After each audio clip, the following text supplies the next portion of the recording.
Welcome to our channel. నమస్కారం.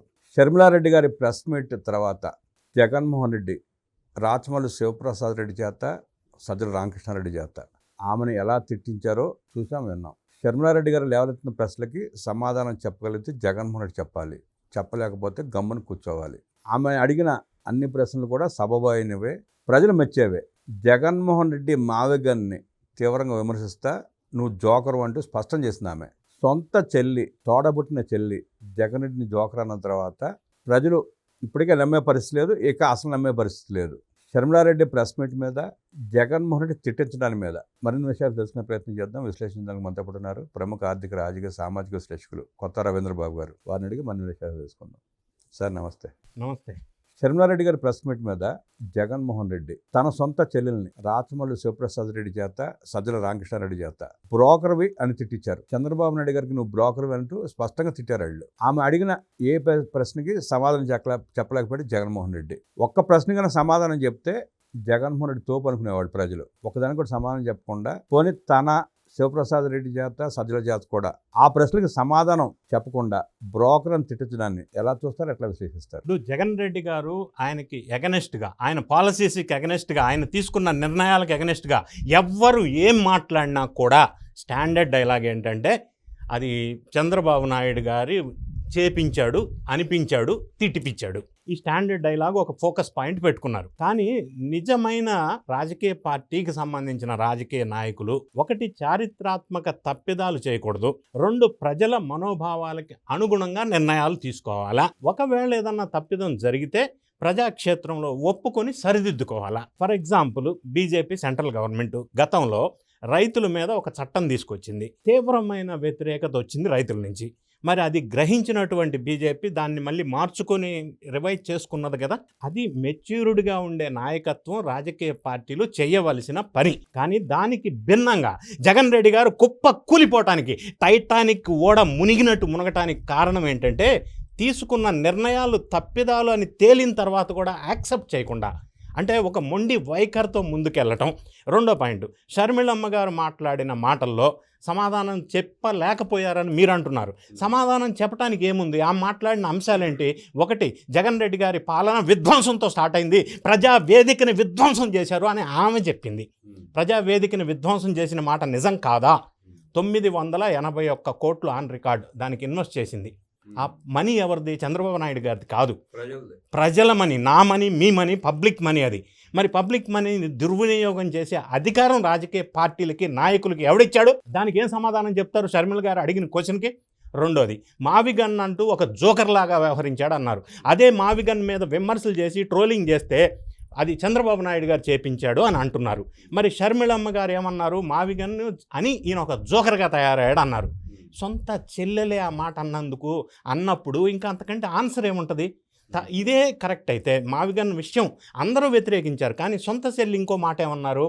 పులివెందులను కూడా అక్కడ అవినాష్ ఉన్నాడు, వినాశనం అంటే అవి గొడ్డలి అని పులివెందులు కూడా మార్చండి అని అంది. అంటే గొడ్డలి అని ఎందుకు అందంటే బాబాయిని గొడ్డల పోటు వేశారు అని.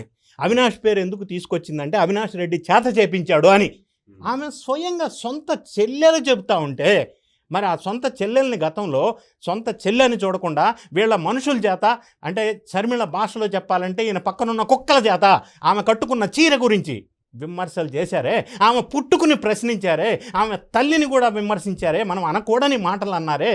మరి ఆ బాధ తల్లికి చెల్లికి ఉంటుంది కదా. సొంత తల్లి చెల్లె రివర్స్ అయ్యి బాణాలు ఎక్కువ పెడతా ఉంటే దాన్ని ఎదుర్కోలేక ఇంట్లో సమస్యలను పరిష్కరించలేకుండా ఉన్నప్పుడు ప్రజలు ఎక్కడ విశ్వసనీయత నమ్ముతారు? జగన్ రెడ్డి గారు మాట మార్చిన తీరు, రంగులు మార్చిన తీరు, అది రాజధాని విషయంలో కావచ్చు. 3 రాజధానులు అన్నారు. ఫస్ట్ అమరావతికి సపోర్ట్ చేస్తూ ఉన్నారు, తర్వాత వైజాగ్ అన్నారు, తర్వాత క్యాపిటల్ నేను ఎక్కడుంటే అక్కడే అన్నారు, తర్వాత రకరకాల స్టాండ్స్ మార్చుకొని ఇప్పుడు మావిగన్ అంటున్నారు. మావిగన్ అంటే ఏంటి? ఎక్కడ సిఆర్డిఏ లిమిట్ ఉందో తెలియదు ఆయనకి. అంటే ఈ కొత్త స్టాండ్స్ తీసుకొని ఎప్పటికప్పుడు యూటర్న్ తీసుకుంటూ రాజకీయంగా ప్రజల మనోభావాల్ని అర్థం చేసుకోకుండా వ్యవహరించడం అనేది రాజకీయ పార్టీకి కొలాప్స్ అయ్యే అవకాశం ఉంది. ఇప్పుడు ఇక్కడ అమరావతి బౌండరీ లిమిట్స్ తెలిసినా కూడా మావగన్ అని చెప్పి పేరెత్తడానికి గల కారణాలు ఏంటంటారు జగన్ రెడ్డి? ఎందుకంటే ఫస్ట్ పాయింట్ మనం నిశ్చితంగా పరిశీలిద్దాం పార్టీలకు అతీతంగా. మొన్న 2024 ఎలక్షన్లో ఎన్డీఏ కూటమి తీసుకున్న స్టాండ్ పబ్లిక్లోకి వెళ్ళింది ఏంటి? ఒకటే రాజధాని అమరావతి. వైఎస్ఆర్సీపీ తీసుకున్న స్టాండ్ 3 రాజధానులు. ప్రజలు ఇచ్చిన తీర్పు ఏంటి?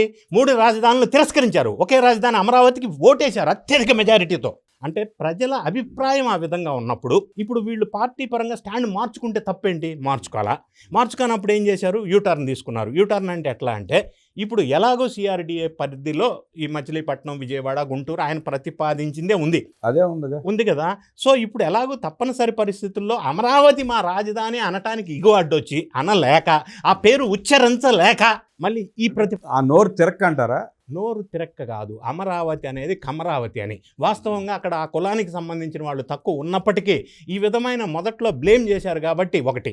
రెండోది, అమరావతి అనేది దేవునికి సంబంధించిన పేరు, అంటే అందులో కూడా మళ్ళీ మత రాజకీయం, ఆ పేరు ఉచ్చరించరు, అది క్రిస్టియన్ పేరు కాదుగా, ఇందులో ఇదొక కోణం.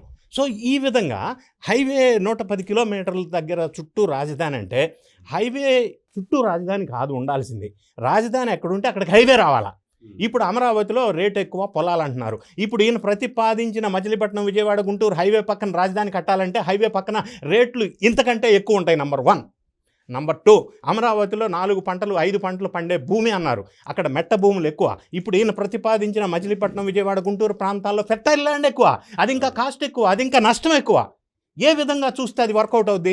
హౌఎవర్, అయినప్పటికీ సిఆర్డిఏ పరిధి రేపు రాజధాని విస్తరణ జరిగితే ఈ మొత్తం అమరావతి క్యాపిటల్, కోర్ క్యాపిటల్లోకి వచ్చే అవకాశం ఉంది రాజధాని విస్తరణ జరిగినప్పుడు, వరల్డ్ క్లాస్ సిటీ అయినప్పుడు. ఇప్పుడు కూడా మచిలీపట్నం కోర్ క్యాపిటల్ పరిధిలో ఉంది, అంటే మచిలీపట్నం దగ్గరలో సిఆర్డీ లిమిట్స్లోనే ఉంది. అంటే సూక్ష్మంగా ఆలోచిస్తే ఎలాగూ సిఆర్డీ లిమిట్లో ఉంది, ప్రజలేమో అమరావతికి మొగ్గు చూపుతున్నారు, మనం కూడా ఇటు స్టాండ్ డైరెక్ట్గా తీసుకోకుండా మచిలీపట్నం, విజయవాడ, గుంటూరు అంటే అమరావతి రేడియస్సే ఈయన కూడా చెప్తున్నాడు, కానీ పేరు మార్చి చెప్తున్నాడు. దానివల్ల ప్రజల అవగాహన ఏమొచ్చింది? నిన్నటిదాకా వైజాగ్ అన్నాడు, ఇప్పుడు ఏమైంది? సరే ఇదే మావి, కానీ అప్పుడు ఎందుకు ప్రస్తావించలేదు అంటే ఏమైంది? రకరకాల నిర్ణయాలు, ఫ్లక్చువేషన్ మైండ్ ఎందుకు ఉంది, క్లారిటీ ఆఫ్ థింకింగ్ ఎందుకు లేదు, ప్రజా అభిప్రాయాన్ని ఎందుకు గౌరవించట్లేదు? షర్మిలం గారు క్వశ్చన్ చేసే అన్ని ప్రశ్నలు కదా, దానికి సమాధానం ఎక్కడుంది? ఆమె ప్రశ్నించిన ప్రశ్నలకి ఆమె చెప్పింది కరెక్టే కదా. అంటే ఆమె అలా మాట్లాడితే దత్తపుత్రిక అన్నారు. ఏం దత్తపుత్రిక అంటే, నేను ఇంకొకసారి రిఫర్ చేస్తా. విజయమ్మ గారు ఈ మధ్య రిలీజ్ చేసిన లెటర్లో, నేను ఎవరి చెప్తే వింటలేదు, నేను స్వతంత్ర నిర్ణయాలు తీసుకోగలను అని కూడా ప్రస్తావించారు రైటింగ్లో. అంటే వాళ్ళ తల్లిని చెల్లిని కూడా చంద్రబాబు నాయుడు గారు పంపించారు, అనిపించారు అని అనటంలో మూర్ఖత్వం కదా. నిజాన్ని యాక్సెప్ట్ చేయాలా, కుటుంబంలో ఉన్న సమస్యలను పరిష్కారం చేసుకోవాలా, తర్వాత ప్రజా సమస్యల మీద కాన్సన్ట్రేట్ చేయాలా, ప్రజల మనోభావాలకి అనుగుణంగా నిర్ణయాలు తీసుకోవాలా. అంతే తప్ప పర్థం లేని నిర్ణయాలు తీసుకొని ఒకటి. రెండోది, వాళ్ళ అనుచరుల చేత ఈ తల్లిని చెల్లిని ఎందుకు విమర్శించాలా? ఈయనే సమాధానం చెప్పవచ్చుగా చెల్లి అడిగే ప్రశ్నలకి. ఎందుకు చెప్పలేడా? దమ్ము లేక. ఎందుకు చెప్పలేడా? దమ్ము లేక చెప్పాలి కదా.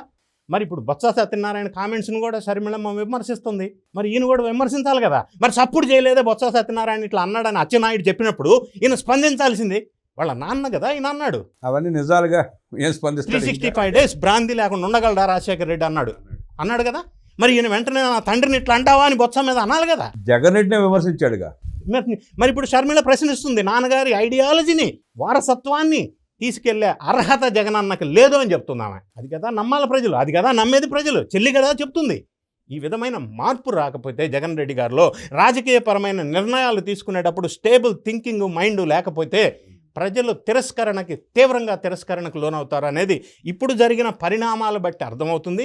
ఇక నుంచి కూడా చేంజ్ రాకపోతే భవిష్యత్ అగమ్య గోచరంగా టైటానిక్ ఓడలాగా మునిగిపోయే అవకాశం స్పష్టంగా ఉంది. సార్, జగన్ రెడ్డికి మైండ్ లేదు అని స్పష్టమైపోయిన తర్వాత ఇవాటికి అలా మాట్లాడగల కారణాలు జగన్ రెడ్డి చుట్టూ ఉన్న ఆ నలుగురే అన్న ప్రచారం బాగా జరుగుతూ ఉంది. ఇప్పుడు విజయసాయిరెడ్డి మాటల్లో చెప్పుకోవాలి మనం. ఈ మాట ఏ మాటకా మాట. విజయసాయిరెడ్డి గారు ప్రస్తావించిన అంశం ఏంటి? జగన్ రెడ్డి గారు కోటలో ఉన్నారు, కోట చుట్టూ కోటరీ ఉంది, లోపలికి ఎవరు వెళ్ళలేరు, ఈ కోటరీ ఏది చెప్తే ఆయన అదే చేయవలసి వస్తుంది, దానివల్ల దెబ్బతింటున్నాడు అని స్పష్టంగా చెప్పాడు, చాలా క్లియర్గా చెప్పాడు. అది వాస్తవం అని ప్రజలకు ఇప్పుడు అర్థమవుతా ఉంది. అప్పట్లో విజయసాయిరెడ్డి ప్రస్తావించిన నిజం ఉంది, అందులో స్పష్టంగా నిజం ఉంది.